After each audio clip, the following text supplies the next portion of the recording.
Welcome to From Our Generation, where we uncover the ideas and events that shape the world we live in today. I'm Crom Carmichael. And I'm Mike Hassel. Together we'll explore the past to better understand the present, because history isn't just about what happened, it's about how you think about it.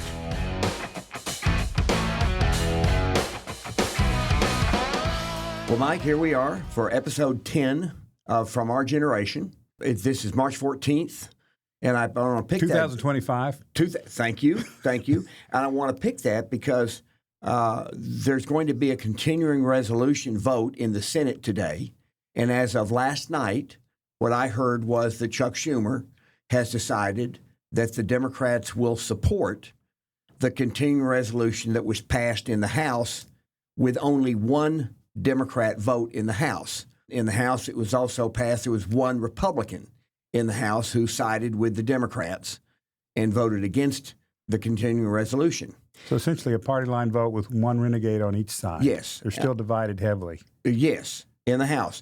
But in the Senate, in order for the continuing resolution to pass, it would require 60 votes because the Senate has that filibuster rule under many circumstances, and this is one of those circumstances. So the Senate is 53 Republican and 47 Democrat. Well, or otherwise, 45 Democrats with two independents who caucus with the Democrats. So yes. You got to get 7 more votes from the minority yes. to pass this continuing resolution. Yes, and when the House passed it on a very party line vote, the initial reaction from Chuck Schumer and some of the other leading Democrats in the Senate was that this will never pass the Senate because the Democrats in the Senate will not support such a terrible continuing resolution with the massive spending cuts that they claimed was in it, which we're going to get to what that means in just a second. Okay.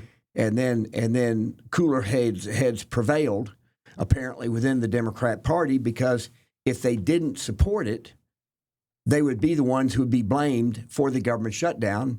And they would be correctly blamed for the government shutdown because it has passed the House. Yes. Now, what's interesting is the continuing resolution has $13 billion in spending cuts for the rest of the year and $6 billion in increases. And the increases have to do with the border and the military. Right. And the spending cuts, I'm not really sure where they are, but $13 billion, and that's out of $7 trillion. And so if you think about what that is 0.2%. And so the Democrats and now we have a $2 trillion deficit, and the Democrats are screaming and yelling over a 0.2% reduction. In spending. But they're now going to support it. And so it's important that we just, for today, that we kind of set where we are in time. Now, Mike, what I want to talk about today as a overall theme is, can you name a politician who is for waste? Well, the answer is no, because none will admit to that. Right. They all are against it in principle. Yes, they say they're against waste. Is every politician against fraud? Sure. Is every politician against abuse? Why not? Okay, yes, exactly. By the way, I'm going to give you just this is a complete sidebar, has nothing to do with what we're talking about per se, but it's an interesting story. All right. This fellow went into a small town. He stopped by a hotel. It was a 4-story hotel that was very, very long. In other words, the last room was a long way down the hall. And he went in the hotel and he said, "I think I might want to stay here tonight, but I'd like to see the room I'd be staying in before I agree to pay." And the person at the desk said, owned the hotel, said, "Well, our rooms are $100, and you'll need to leave the $100 here if you want to go look at the room." And so the person pulled out a $100 bill and put it down.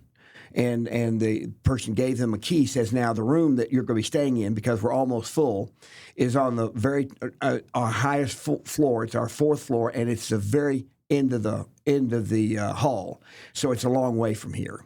He said, "That's fine. I'll be happy to climb up the stairs and go look at it." So off the prospective customer goes, and the person who owns the hotel looks down at that $100, and he says to himself, he says, well, this person's he's going to stay here. So he takes, because he owes the butcher $100. So he runs next door to the butcher and gives the butcher the $100 to pay off his bill. The butcher looks at that $100 and realizes that he owned a feed company that was also a block away, owned the feed company $100. So he runs over and pays the owner of the feed company the $100. The feed company operator looks at the $100, and he's a man of loose morals, and he has a girlfriend that he pays, whatever you want to call that, and so he owes her $100. So he races over and finds her and gives her $100. And she looks at it, and she knows that she owns, when they had their little trysts, she rents a room in the hotel, and she still owes the hotel $100. So she runs back over and gives the owner of the hotel the $100. And then about that time, the guy comes back and he says, I've decided not to stay. And he picks up the $100 and leaves. But everybody's debts are cleared. It's a great story, and I'm sure we're going to get to how this circular indebtedness ends up building up in big institutions. Yeah. Right? And who's left holding the bag at the end of the day with all this borrowing? Exactly.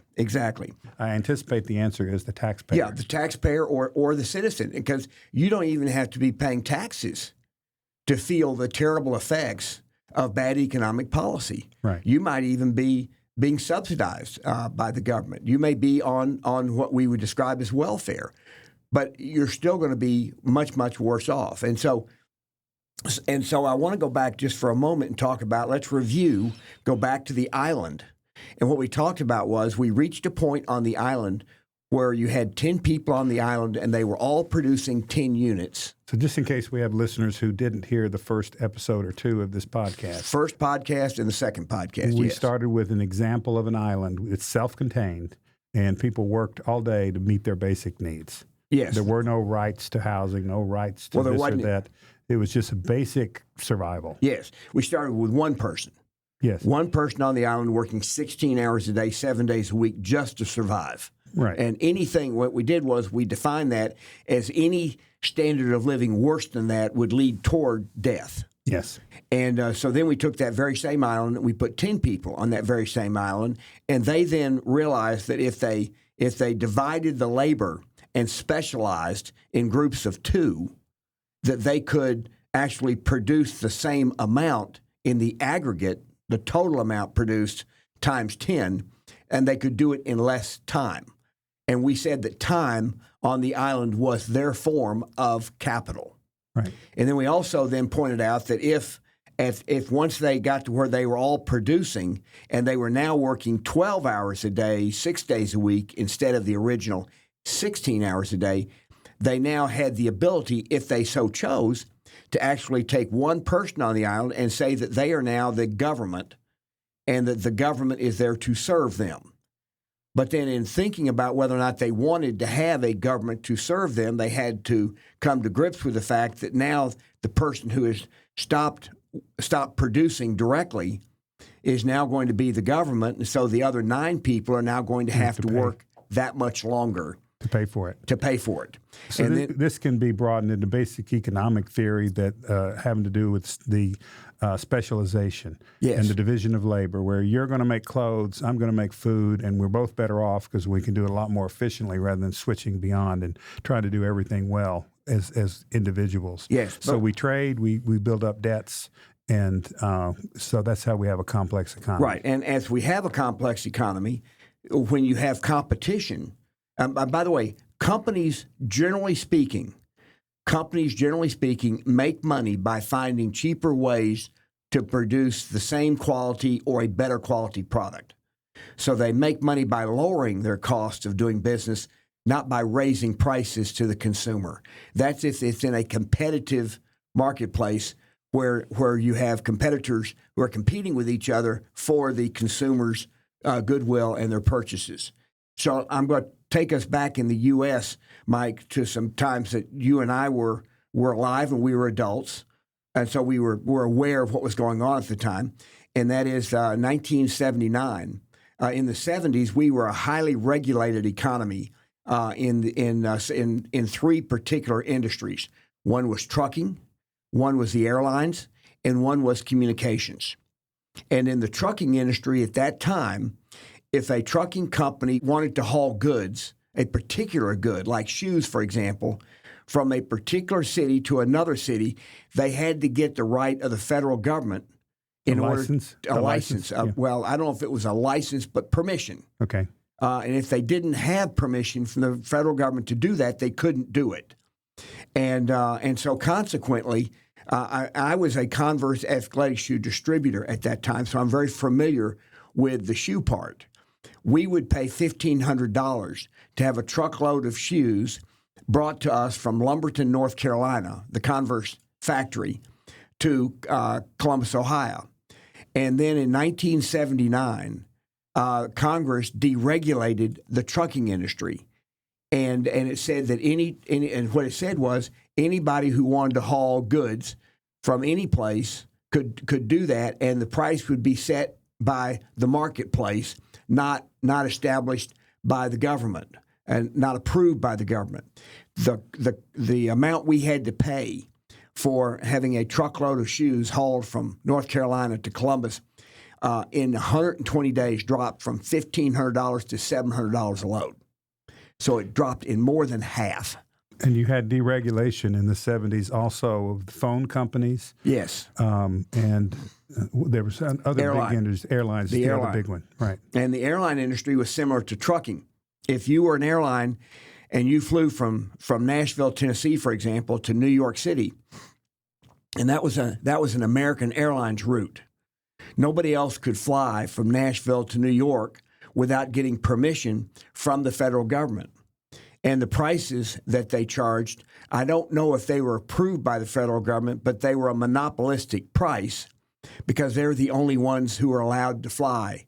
And if another airline applied to fly from Nashville to New York, in this case, American Airlines had the right to say, no, here's our traffic counts. We're already servicing that route. We don't need another carrier on that route. And so consequently, the price of airline tickets was extremely high. Flying was a luxury, even in coach. At that time, they called it coach. You had first class, and you had coach. And people dressed up in suits. They dressed up they were to business fly. people generally. Yes, yeah. And then the other one is AT&T was a monopoly. And when you got your phone bill, and AT&T was literally the only phone company in the United States, and that was a matter of law. They believed that they were highly competitive, and they believed that they were highly efficient. In fact, I sat next to an executive from AT&T at the very same time that the deregulation had just passed. And when I learned that he was an executive from AT&T, I commented to him. I said, "Wow, your industry is about to change." And he became very irate, not at me. He said, "Yes, it is going to change, and the prices for phone service are going to explode. They're going way up." And I said, "Well, how do you know that?" This is when you paid a monthly fee for your local service, and you paid a charge per minute for every minute of long distance. Yes, and quite not expensive. Not only. I remember people running from the yard to get to a long distance call. Generally, it means somebody was sick or hurt. Okay. You did not pay for long distance unless you had to. And not only was it a price per minute, it depended on the distance. And so AT&T would send you at the end of the month, if you had a lot of long distance calls, you get a very thick bill from AT&T. And every single call was shown as to the time and distance and then the price. So you had a lot of metering and counting and bookkeeping and all that. It's all gone away now. It's free to get a long distance call. Even international. My son had a girlfriend in France, and they would speak an hour or two every day free on their phones. Okay. Video, not only audio, but video. Yes. And the price is now set by the market because you have a bunch of competitors. But back when AT&T had the monopoly, this gentleman, he believed, and he said prices will go up because AT&T, and he truly believed this, by the way, AT&T is the most efficiently run company in the world. And I just asked him, I said, "Well, how do you know?" And he kind of looked at me, "What do you mean? How do I know?" And I said, "Well, you have a monopoly. You're the only ones who are allowed to provide long-distance service. If you have no competition and nobody can compete with you, how do you know that you're the most efficient?" And he got very, very distressed and upset by the question itself. And that's how monopolists feel. And that's kind of a human nature thing. And you wrote a book about deep trade-offs. Yes. Yeah, what strikes me about this is there's a really important point that I covered in the book, and that's the difference between inductive and deductive thinking. And basically it means, do you start with an assumption and everything follows from that, or do you look at the details and build it up, bottom up? So a top-down thing is something like God ordains all things, God has ordained this, therefore that. Right? Government is good, therefore all these things follow. Government is bad, all these things follow. The better way, the more scientific way, is to look at the data and build it up to a conclusion and not assume that because you've assumed something that everything follows from that.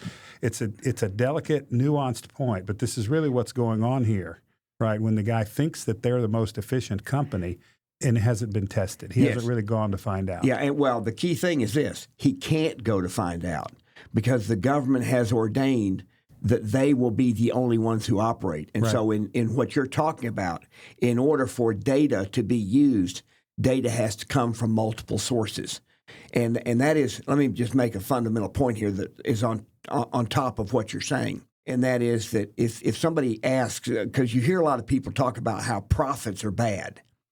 Profits are actually what tells capital where it should go. So if an where it should be invested. Yes, where it should be invested. So if an industry is making exorbitant profits, then that is telling the capital markets in a free market where anybody can enter that market, it will tell the capital markets to go invest money to compete with that business, which will then force that business to lower its prices to compete with the new entrants. And so you have to have, in order for you to have a true market, you have to have competitors competing on an equal playing field. And there has to be, in a perfect world, total transparency. And a profit motive, which is the idea that you can take $100 and you can turn it into 120 or 110 or 150. Right. And it's the opposite in government. They take 100, they spend part of it and deliver 80. Right. Or 70 or 50. Yeah, and then companies that make a profit generally reinvest their profit to grow their business. And so it's not like they make a profit and now there's just cash sitting in the bank. Especially in the early stages of any industry that's growing, that money is reinvested because consumer demand for that product continues to go up.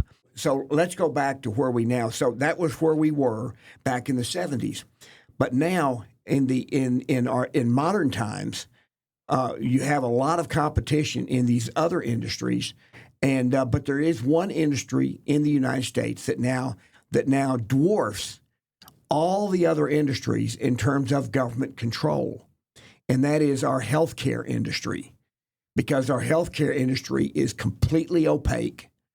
All of the policies in the healthcare industry ultimately come out of Washington. There's only one group of people in healthcare that compete in a free market environment, and that would be the doctors who are concierge doctors who do not take health insurance.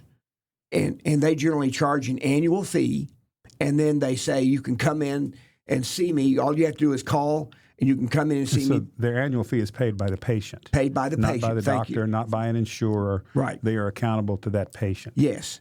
Yeah, and they generally limit the number of patients because they don't have a bunch of bookkeeping that they have to keep up with the insurance companies. And most concierge doctors will have one person who does the scheduling and bookkeeping for them, and then they might have one or two nurses, depending on how many patients they have. A doctor that is getting $1 million of total income from, let's say they have 500 patients, paying them $2,000 a year. I'm just using that as a number. Right. They will have one person who's doing the books and scheduling. They might have two nurses. They then have their office rent, and then the doctor ends up making a very, very nice living. But the cost was $2,000, and it was a one-time cost. Whereas if that doctor worked in the regular medical system, then you'd have nurses, the same number of nurses, but then you'd have all kinds of people in the bookkeeping and the collection area because they're not getting paid up front. They're not even getting paid at the time of the service. So they have to have a very elaborate, very expensive process to collect their money from the third-party payment system. And that's on their side of the transaction. They also have to pay for the equivalent administration on the other side of the transaction at the insurance companies or at the government to process all this stuff. Yeah. Equivalent to the old AT&T bill that was many pages long with all the minutes that you spent on your long distance. Yeah, and so what I'm going to do here, Mike, is, once again, I'm going back to waste, fraud, and abuse. Everybody, all politicians are against waste, they're against fraud, and they're against abuse. What's interesting is how would you define waste as opposed to fraud and abuse? Oh, well, it's just needless spending. It's just purposeless spending, I suppose. I mean, there's other understandings of waste, like it's a byproduct of a productive process, right? It's something you throw away because it's a byproduct. Okay. And what we could do is we could use the term waste and let's go back to the communications, the trucking, and the airlines. What you had these giant government agencies that oversaw trucking and airlines. And all of those people were there to set rates, to look at the petitions. And so that cost a tremendous amount of money to do that. And then the trucking companies had to have all of these people who handled all of the rates and all of the stuff to make sure that they bill the correct amount. And then you had the trucking unions, the Teamsters Union. All the truckers were members of the Teamsters Union, and they could then demand higher and higher wages, higher and higher benefits. And we have no idea whether or not those were justified by the market. At least we didn't at the time.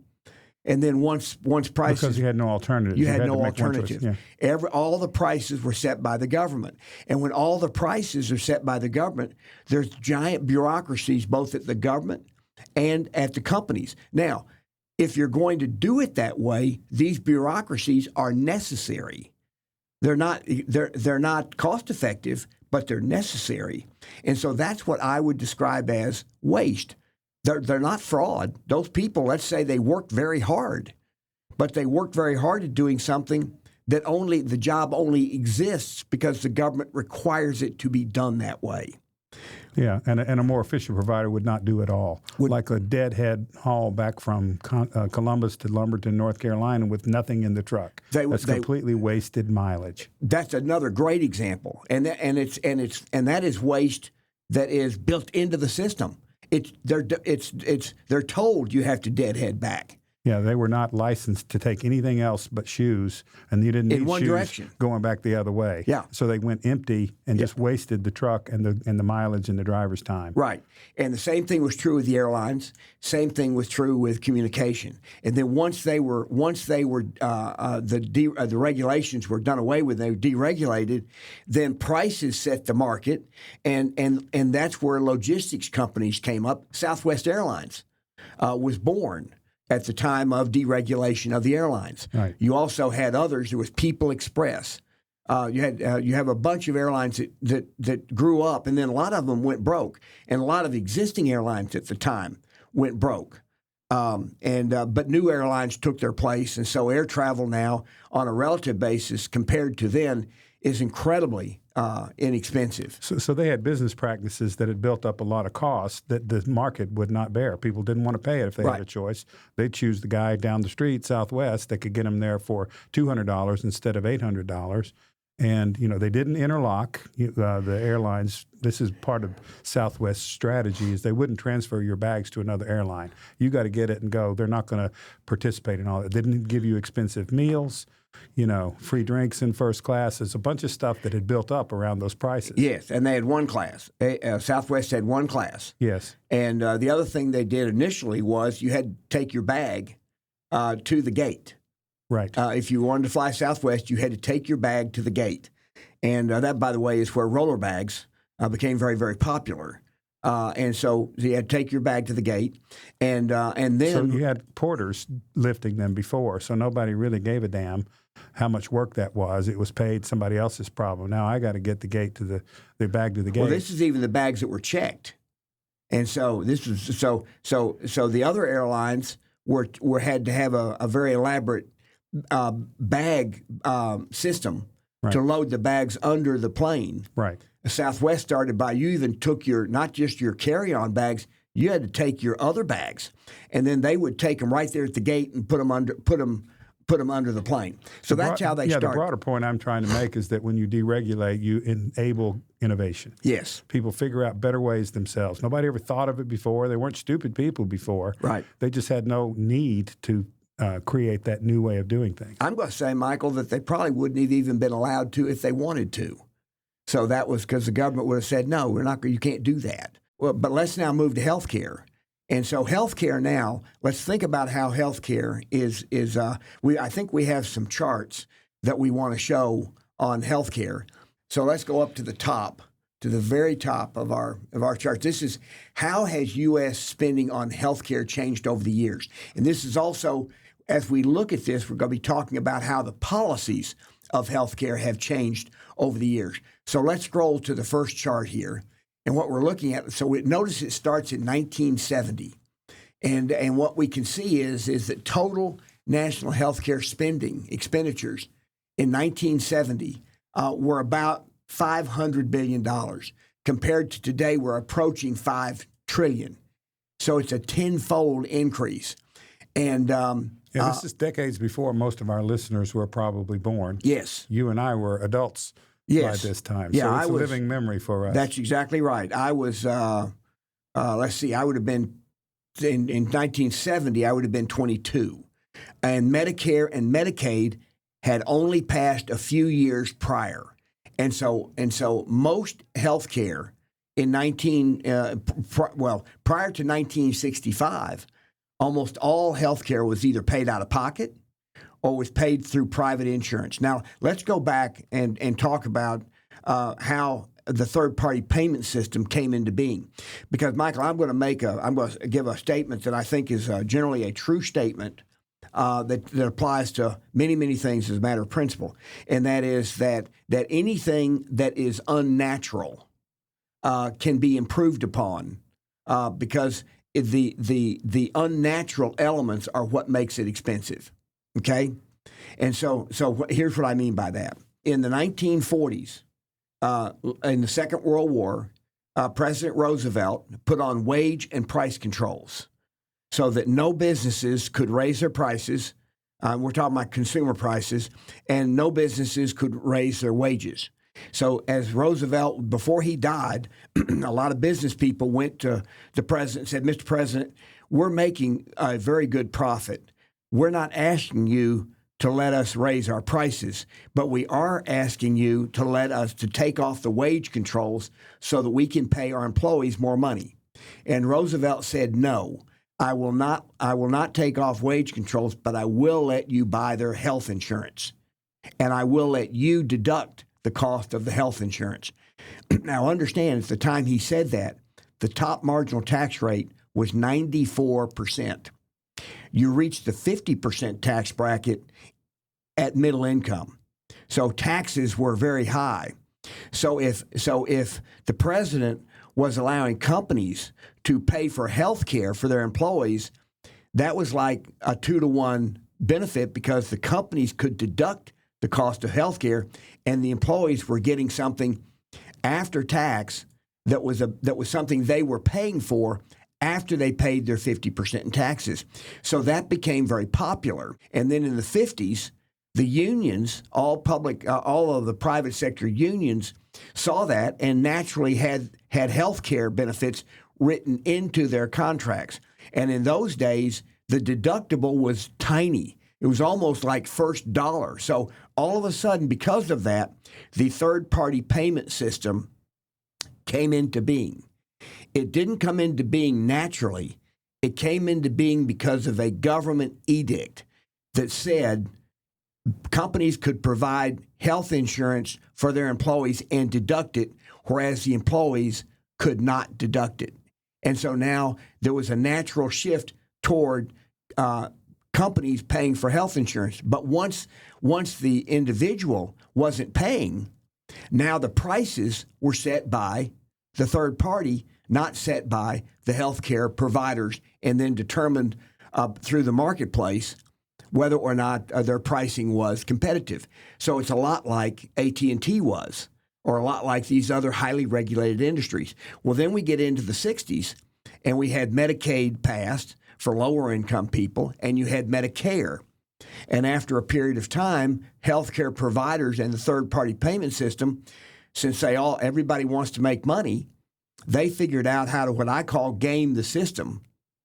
And so the cost of healthcare started to go up dramatically for both Medicare and Medicaid in terms of the aggregate cost. As far as the beneficiary was concerned, people who were on Medicare, they had to be on it by law, and people who were on Medicaid were on it because of their income.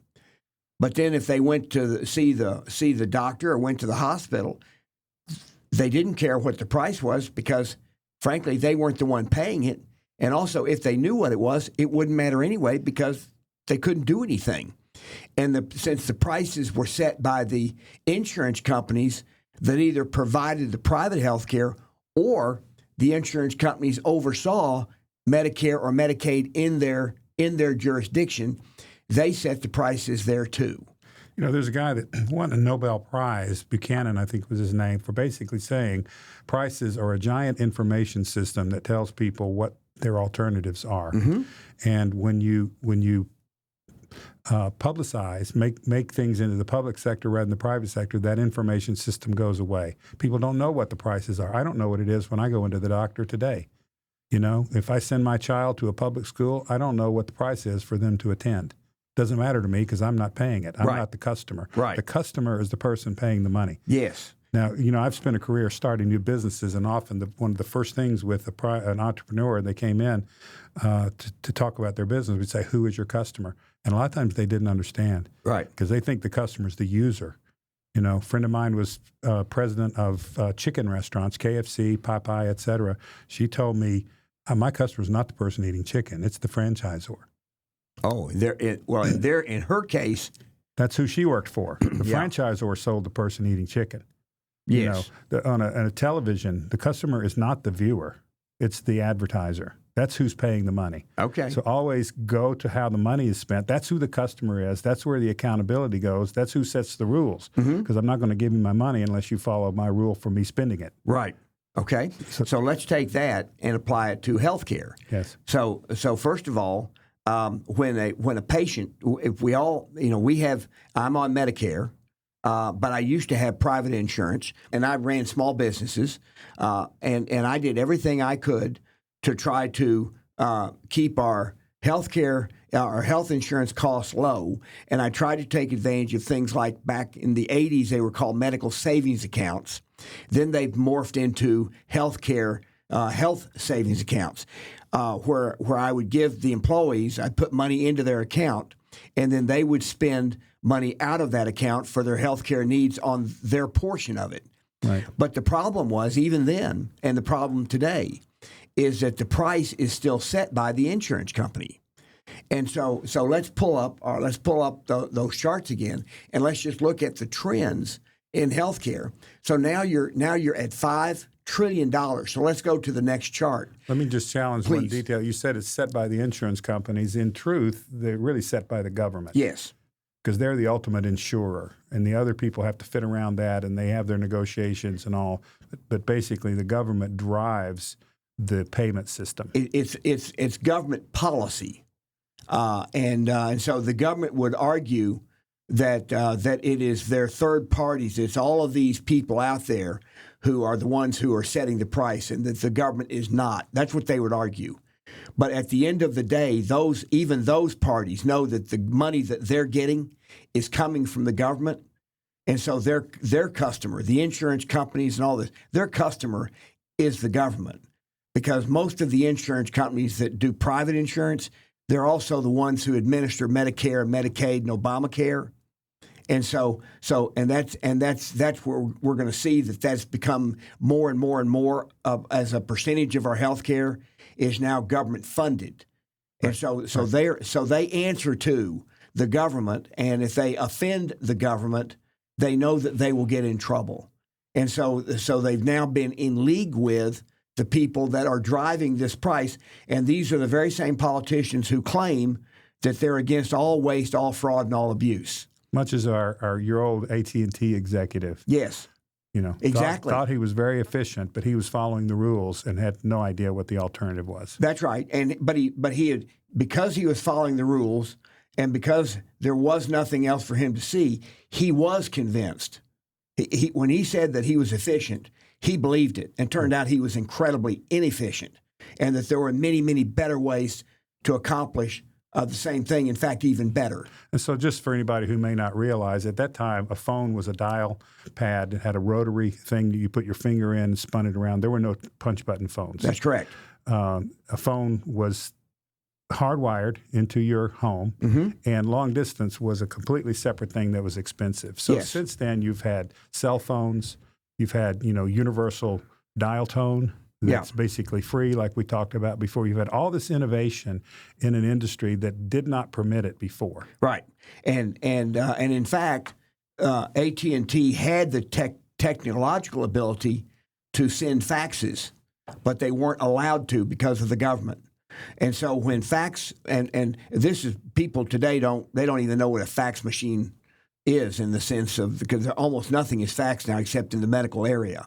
Right. But in the old days, back when a fax machine first came out, you could fax something from point A to some city, and it was a miraculous thing that you'd put some printed thing in a fax machine, and it would come out printed on the other end on some oily piece of paper. And to describe that as a miracle is accurate from the point of view of the time, but in retrospect, it sounds ridiculous. It does. But in our career, we've gone from that to attaching things to emails. And the other point is that phones, they get the internet now, and they get email, which comes through the internet. Yes. So all these services are delivered over phone lines in an enormous burst of productivity and functionality. Yes, and it all happens because it is deregulated, and the various competitors in the marketplace are meeting consumer demand. They have a profit opportunity, and they invest their money to pursue it, and some have done very well. And they do it ultimately by lowering costs, and that's what's also key. Let me tell you an example. I went to a reunion at Harvard Business School, where I went to business school. I was talking to a very famous professor there who was talking about the innovation that Federal Express had, and how this, it came on about the time we're talking about here, right? Big success. It's an institution now, but at the time it was new.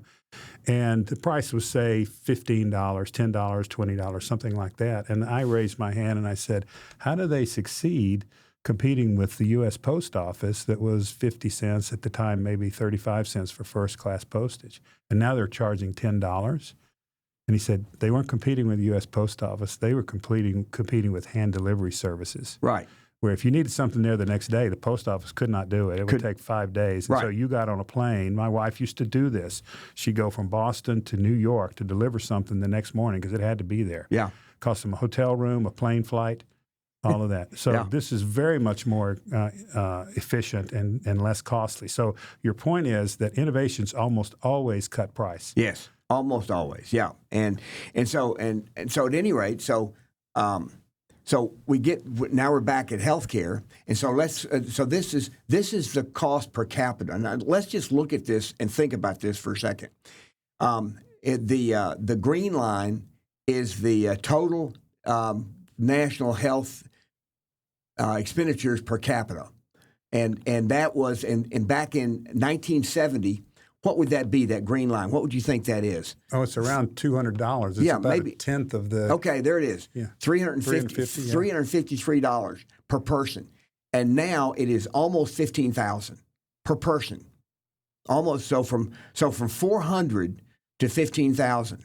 And that's because the third-party payment system is such an incredibly expensive thing to operate. And so even the third-party payment system operators in healthcare who are doing everything they can to be efficient under the rules that they're forced to deal with, the system itself is incredibly expensive. So let me delve into this, just give you an example.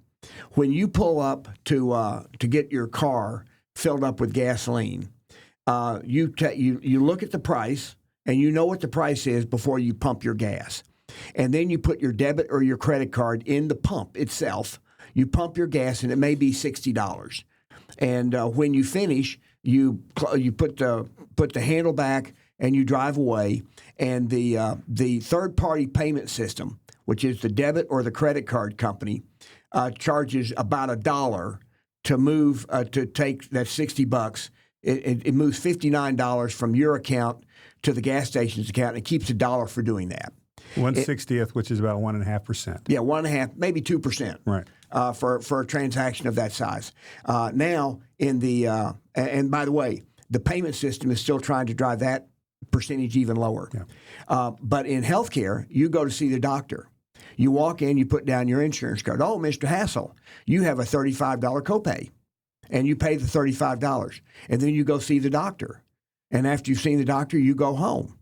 And then the doctor has by necessity, an expensive electronic medical records. And the doctor puts all of the information in, makes sure all the codes are correct. I's have to be dotted, T's crossed, codes correct. And then when they believe that is accurate, they then take that file and send it to a billing company, a third-party billing company that services, that collects money from all of the different payers that doctor will serve.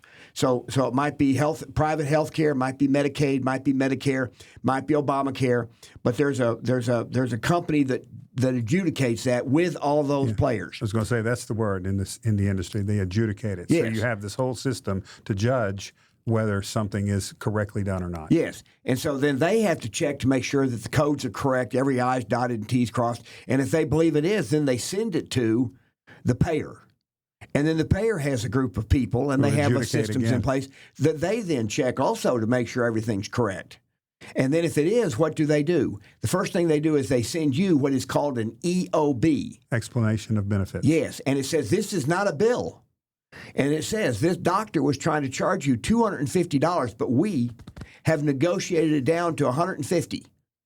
And so now you say, okay, well, your first reaction is, if you don't realize that all these numbers are fake to begin with, your first reaction is, well, thank goodness I have an insurance company that helps me reduce my cost and negotiates on my behalf. And so then you end up getting a bill from the billing company on behalf of the doctor that says you've paid $35. You still have an annual deductible of, say, $2,000. So you have to pay the $115. But remember, you're paying an insurance company $2,000 a month to negotiate on your behalf.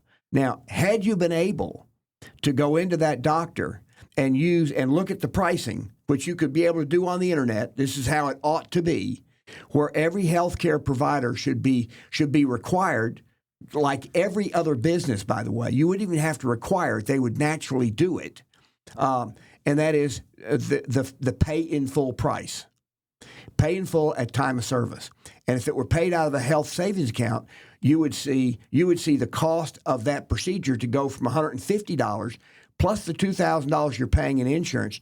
It would drop down to maybe $60 or $70, and you'd be out of the office and fully paid. So when the transaction is finished, there's no liability, there's no lawsuits, and you have no risk management. I don't have a risk of never collecting it. I don't have a risk of getting a surprise bill.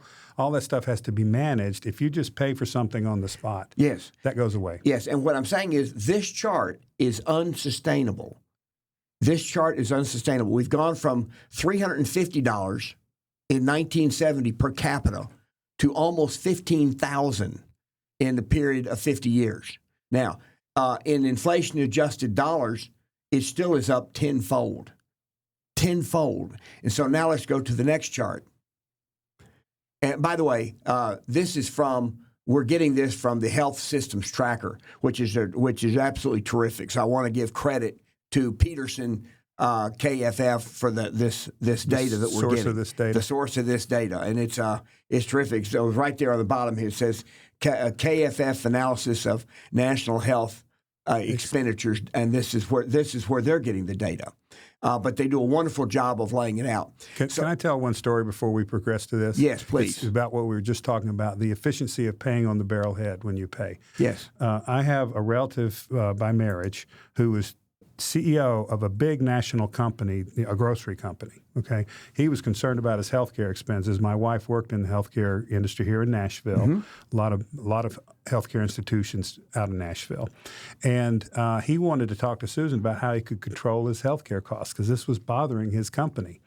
And I said to him, "Look, how would you like it if somebody is hungry and shows up at your store, they get their food and leave with the food, and you get to figure out how much you're going to bill them later? How efficient would that be?" That would be the equivalent in the food industry to what we do in the healthcare industry. Yeah. Yeah. In the emergency rooms, it's still the same way. You just show up and somebody else pays, right? They don't have any prices. Right, and they don't, and it's So it is complete. The best word to describe it is opaque. It is completely opaque, and so at any rate, so now we have total national health insurance expenditures as a percentage of gross domestic product.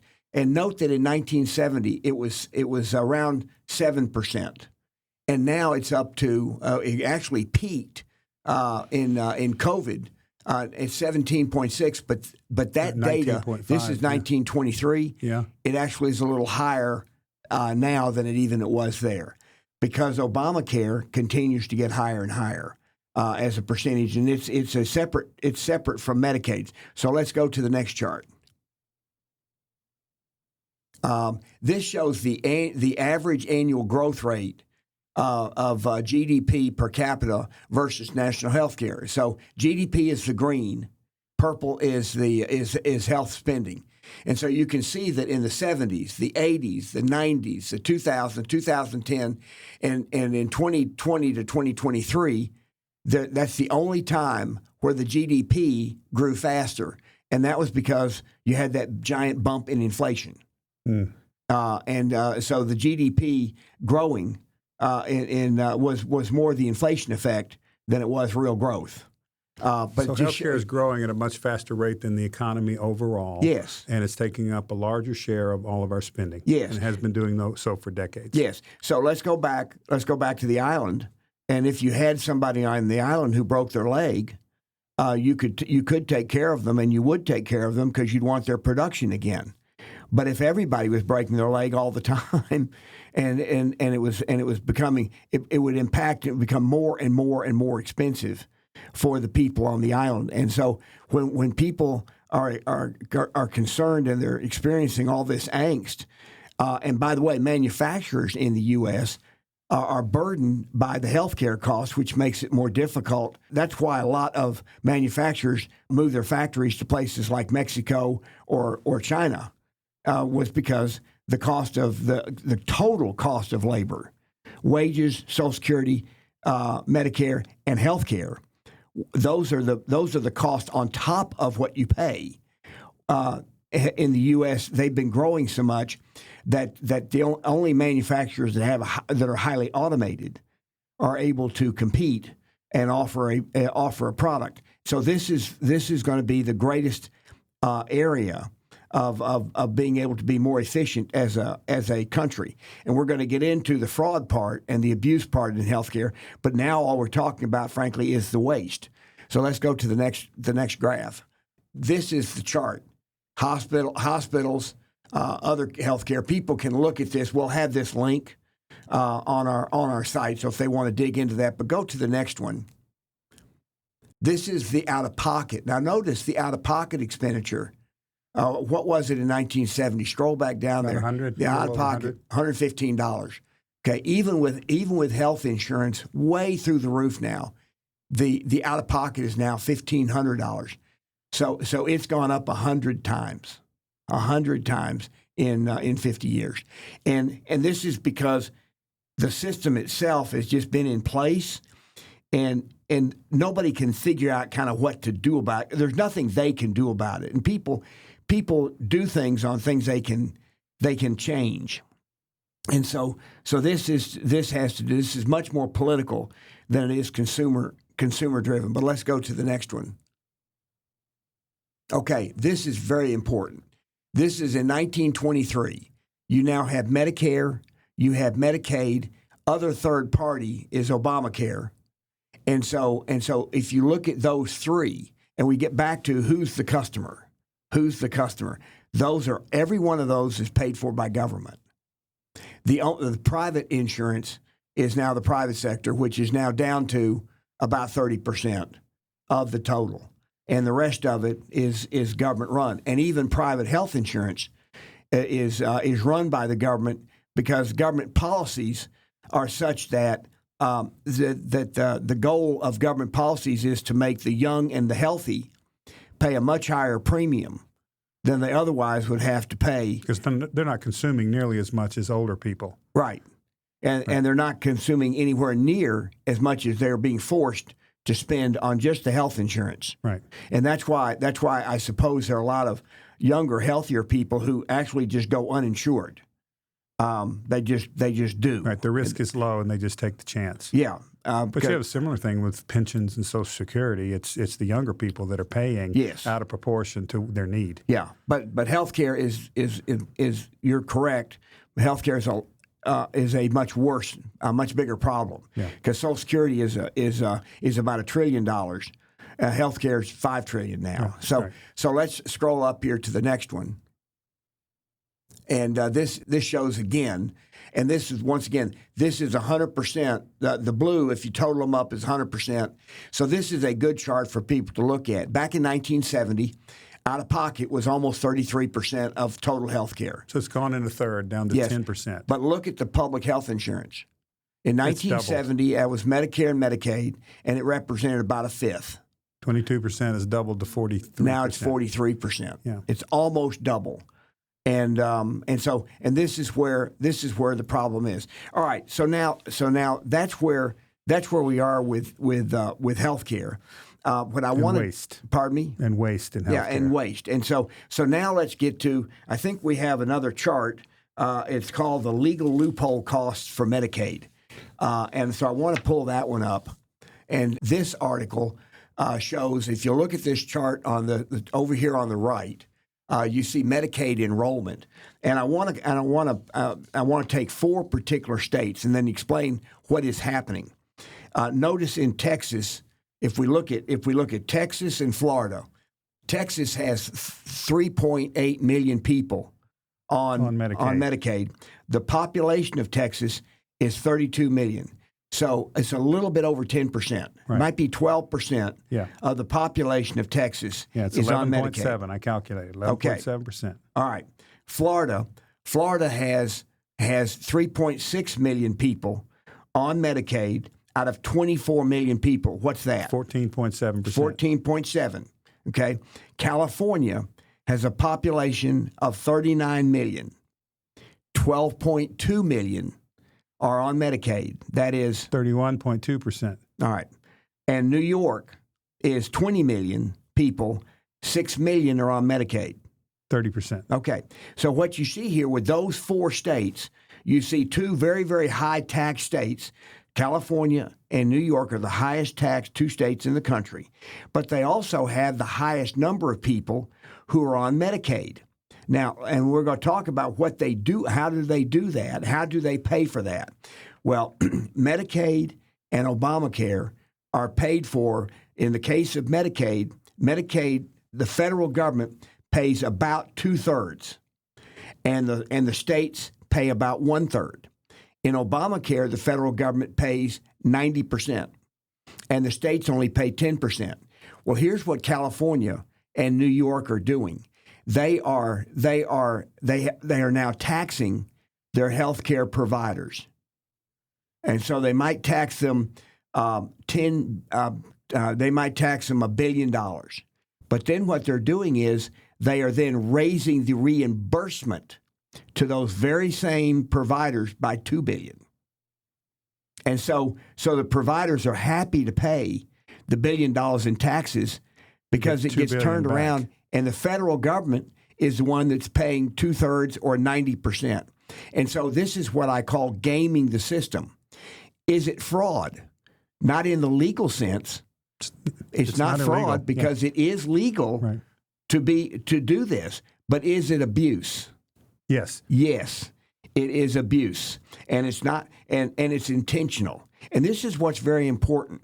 And that is that if you give people an incentive to behave a certain way, and you give the incentive to do it, some people will do it. If you increase the incentive, more people will do it. So I want to give an example. In 1981, we'd just been through a horrific inflation.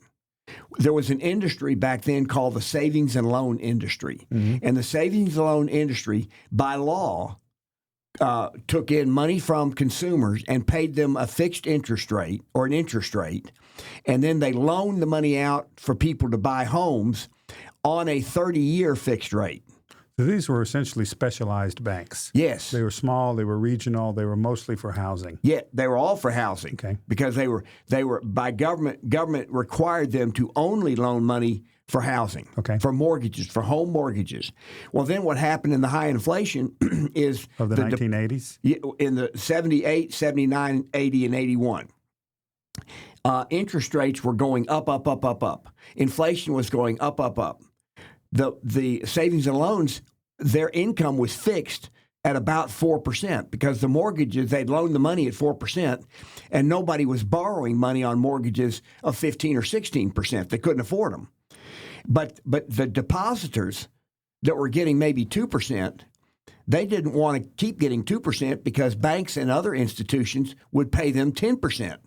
So they were pulling their money out of the savings and loans naturally and putting it someplace else. And so the savings and loans were all going broke because there was literally runs on the savings and loans. So here's literally an example where you say that capital chases rates. Yes. Right? It's mobile, and it's internationally mobile these days. Yes. If you don't like what you're getting in Switzerland, you can move it to Germany. If you don't like it there, you move to the United States. So this is the market system reallocating capital to somewhere that's getting a better return or a more efficient result. Well, and especially under conditions that are unusual or unnatural, because those types of inflation were incredibly unnatural. Yeah. But at any rate, so then in 81, Congress then passed a law to try to help the savings and loans industry. And they told the savings and loan industry, you can now loan money, you can be a bank. You can act like a bank. You can now loan money on any real estate you want. In fact, you can make business loans if you want. But what they focused on was loaning money on real property. Real property meaning apartments, shopping centers, office buildings, warehouses, anything that was construction. And then they also said, and we're going to give investors. And by the way, the tax rates were now lowered to 50%. They said, we're going to give investors a tremendous value on depreciation. So instead of depreciating your investment in real property over 30 years, you can do it in 15 years. So anybody that doesn't understand what depreciation is, it's a charge against your costs on your accounting books where you can write off the fixed expense of doing something faster. For tax purposes. For tax purposes. So let's pay less taxes. Yes. So let's use a $3 million real estate deal. And let's say that the bank, the savings and loan, was willing to finance 90%. So that meant the investors had to come up with $300,000. 1/10. 1/10. So they came up with $300,000. Now they can depreciate that $3 million in 15 years. So now their very first year they can depreciate $200,000. Yeah, $200,000. $3 billion. Yeah. But there's more. They said you can do double declining depreciation. So that meant that you could take that $200,000 and double it. So you could now, in the very first year, for tax purposes, you could deduct $400,000. So that meant on your $300,000 investment, you got a tax deduction, a tax savings of $200,000 because you could deduct $400,000 because you were in the 50% tax bracket. Okay. Yeah. Then the second year, instead of $3 million, you now have $2.6 million because you've deducted the first $400,000. So so your savings in the second year is about $150,000 of savings.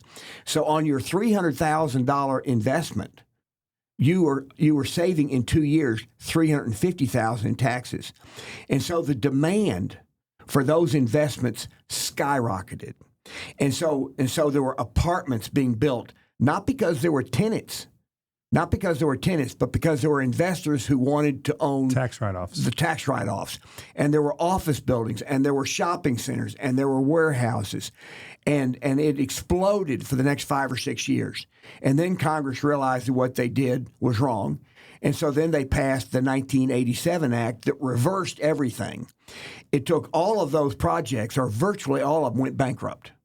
And so you had this terrible collapse in the economy in 1988, 89, and we recovered from it.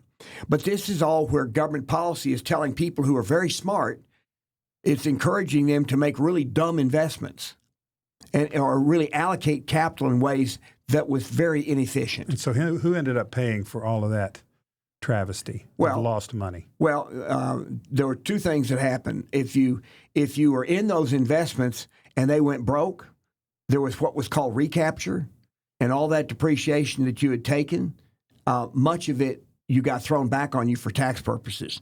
So a lot of the investors ended up in 89, 90, and 91, because so many of them went broke, ended up having to pay exorbitant amounts of taxes, which is why the economy had a very difficult time and why the stock market also went down in that period of time. And it's important to help people understand why, when you see these giant drops in the stock market, you say, well, what caused that?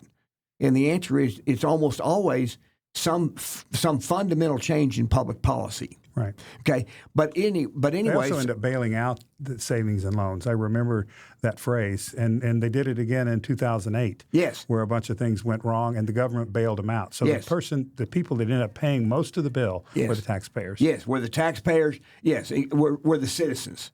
The average citizen ended up being hit the hardest, and they didn't even do anything.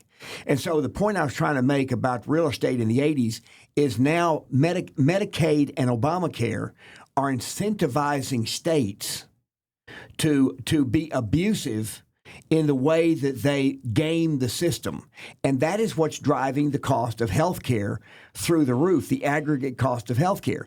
But in California and New York, it benefits those states because the federal government is giving them a whole bunch of money that the other states, which are trying to manage their system in a more ethical way, they're saying, look, if you need help on Medicaid, we want to help you.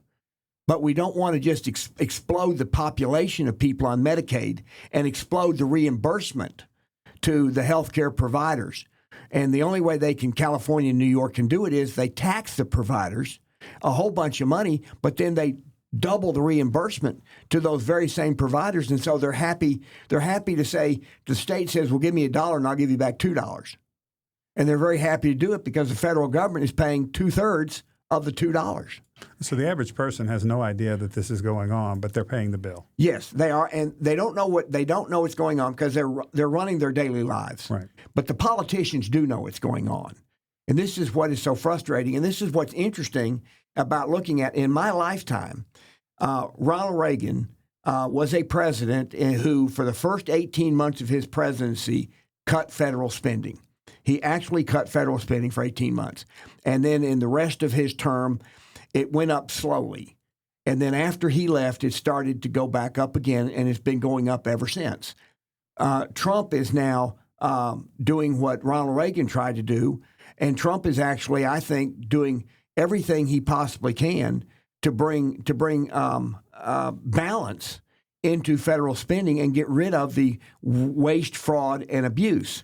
And they fall into three categories. Now, fraud, for example, when COVID hit, and there were those PPP loans, which was, I don't remember what it stands for. Personal payroll protection or personal payroll. That's exactly, like that. Yeah.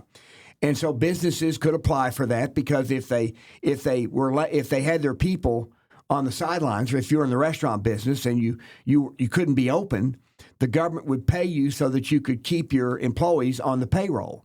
And so you could argue that was legitimate. I'm not going to say it wasn't. It wouldn't have been the policy. It was an emergency measure. It was an emergency measure. But what happened was tens of thousands of new companies formed that claimed to have employees that they didn't. And they collected hundreds of billions of dollars of PPP loans. That's fraud.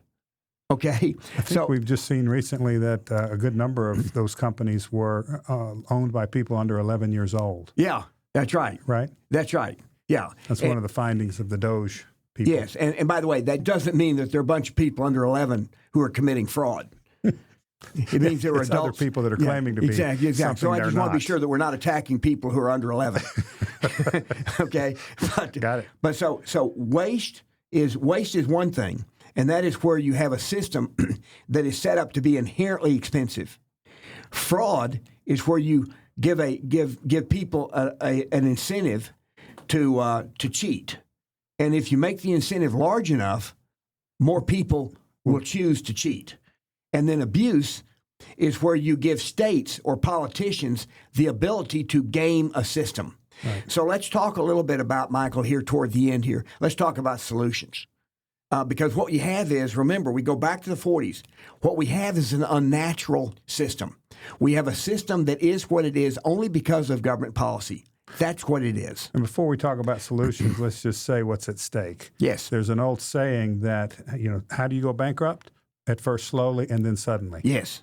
And so this is the track that we're on, that we're becoming insolvent. Yes. Where our finances are destabilized. That is a big danger to a state. Yes. So there are a lot of trade-offs in these other things in terms of free services that people might not get. But if we don't rationalize our finances, the country will go bankrupt. Yes. And the suffering will be gargantuan. It will be immense. It will be like nothing that I've ever experienced in my lifetime. And I've been through some problems in the 70s. I went through the problems in the late 80s. You were probably one of the investors that had that clawback on the investments you'd made in savings and loans, right? Not too much, because I saw the tea leaves. You were smarter. I saw the tea leaves on that. You've been through these minor emergencies, right? Yeah. What we're talking about is a big emergency. Yes. It's coming. Yeah. So that is what is at stake, and what we have to do is we have to look at where is either waste, fraud, or abuse. It doesn't have to be just one. In fact, we need to be attacking all of them.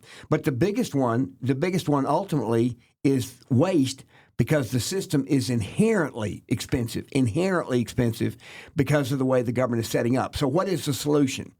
The solution is a completely transparent healthcare system where all providers of healthcare must make their prices public. Then, and that's a payment in full price. Then we need to treat healthcare the same way we do food. And that is, for people who need help, we give them food stamps. And we let the market and everybody else set the price of the food and the selection of food, and even the people with food stamps weigh in on the selection of food and the prices, because they can use their food stamps like cash at the time that they check out. So that makes it efficient. In healthcare, what you would have is you would change policies so that you had widespread HSAs, health savings accounts, and then any provider who has been registered and is allowed to collect money from an HSA has to be approved. Everybody who collects money in the third-party payment system today is approved. Everybody. They would be approved by the system. We have enough technology now to be able to identify if there are providers who are engaging in fraud or abuse through taking advantage of HSAs. We would catch them. They ought to serve very, very long periods of time in prison and have all of their assets stripped. So the penalties for committing fraud in healthcare should be immense, and that'll stop it. Now, and then when you go in to see the doctor, first of all, before you go in, you know what the price is. And then that doctor should be able to charge your HSA account in full for that service. And it's paid in full. It eliminates the third-party billing companies.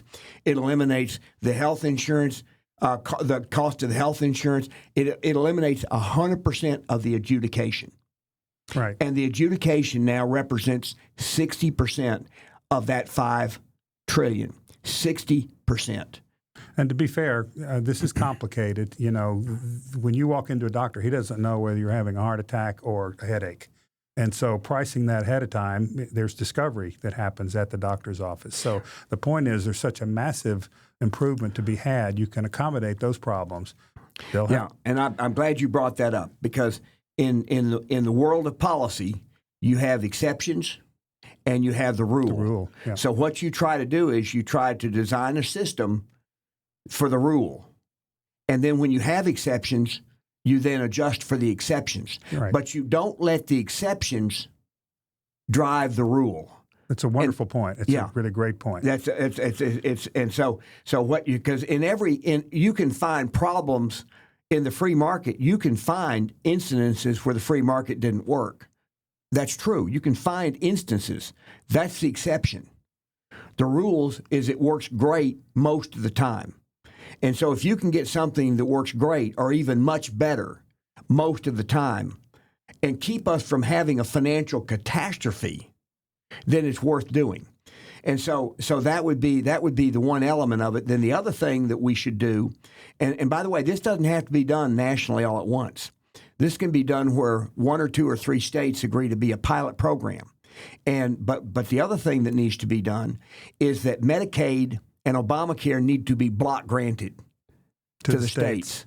And so that now all of a sudden the ability to commit abuse is greatly reduced because you're only going to get a fixed amount.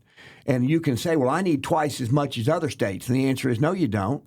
You're going to get as much as other states on a per capita basis, adjusted perhaps for the cost of living. But that's all you're going to get. If you need more, tax your own citizens. Tax your own citizens, or lower your taxes to make it so that people don't have to rely on the government to pay for their health care.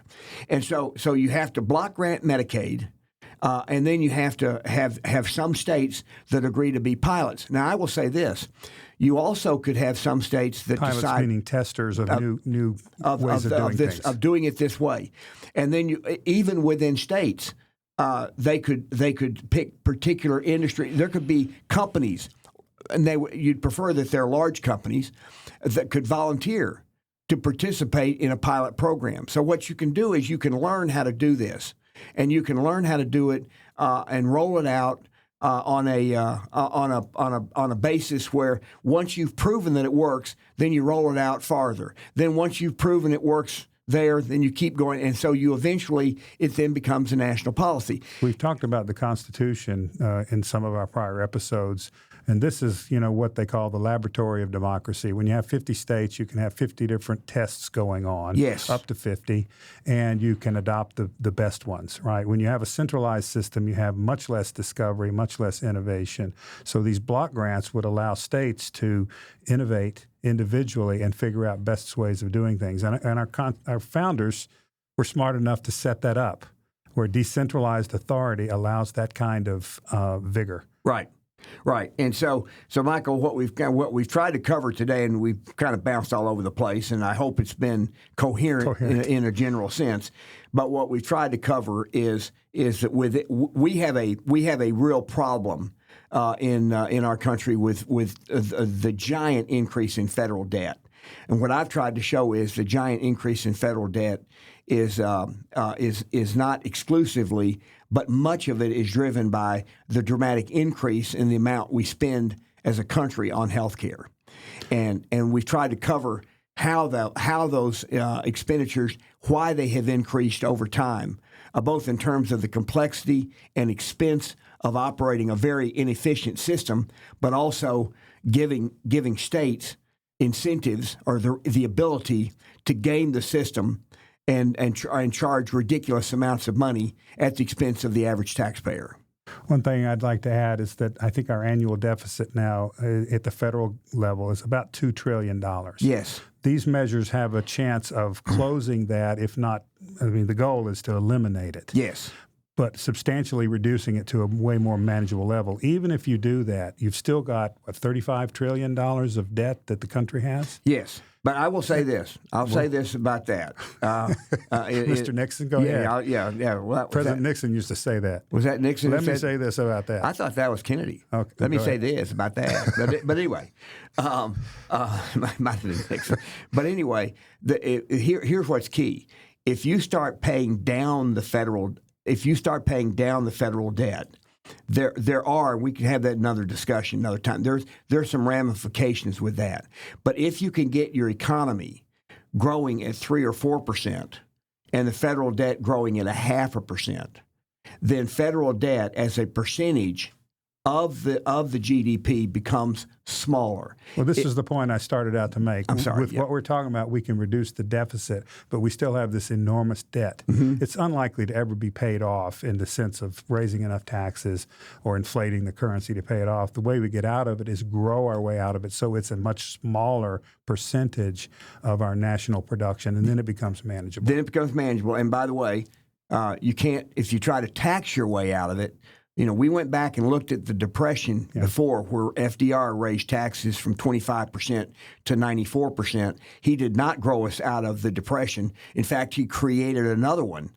Well, higher taxes just 6 years later. So the point is, we can do all these changes here, but we also need to cut taxes in order to grow. And that's why the government is saying we want to cut taxes and adjust spending. And cut spending. Yeah. And we need to cut spending. And healthcare, at the end of the day, there's lots of areas where we can become more efficient and save money. But the big one is healthcare, because as we've seen here today, it has grown from a relatively small percentage of our total economy to now it's $5 trillion and continuing. It's at 18% of our total economy, and the baby boom generation has not even begun to hit the most expensive part of their healthcare lives, which is when they're over 80.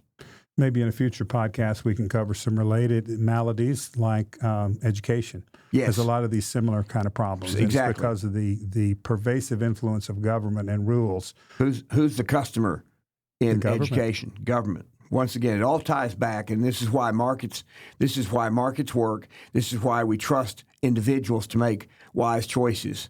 And in the aggregate, they do. Well, Mike, thanks so much. Terrific. I hope today was, we did bounce around a lot, but I hope it was useful to our viewers and our listeners. Okay. Thanks. Next time. Yeah.